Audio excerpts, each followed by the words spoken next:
Good afternoon, everybody. Today we will be showing you how to set up and use Apple CarPlay in any brand new Kia here on the lot.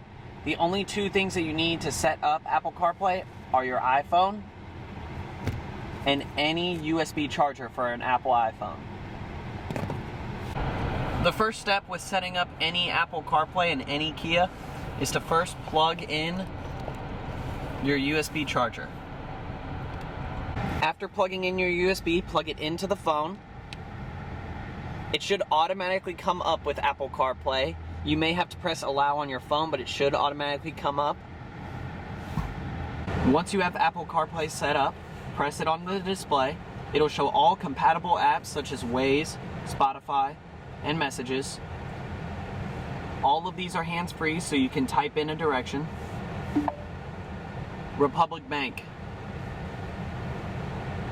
All right, searching for Republic Bank. So it'll pull up, you just press which one you want to go to, and it'll take a little bit to load, but they're all hands-free, and it shows your display on there and also gives you directions. Waze is really cool because it shows your speed up there in the corner and also traffic. You can also go down to Spotify, and we can click any song. Your Daily Drive by Spotify is a mix of news and music. Just like that. Go to Messages. Walraven said same. Would you like to reply? Yes. What do you want to say? What are you doing? Your message says, what are you doing? So Ready to send it? Yes. Okay, it's sent.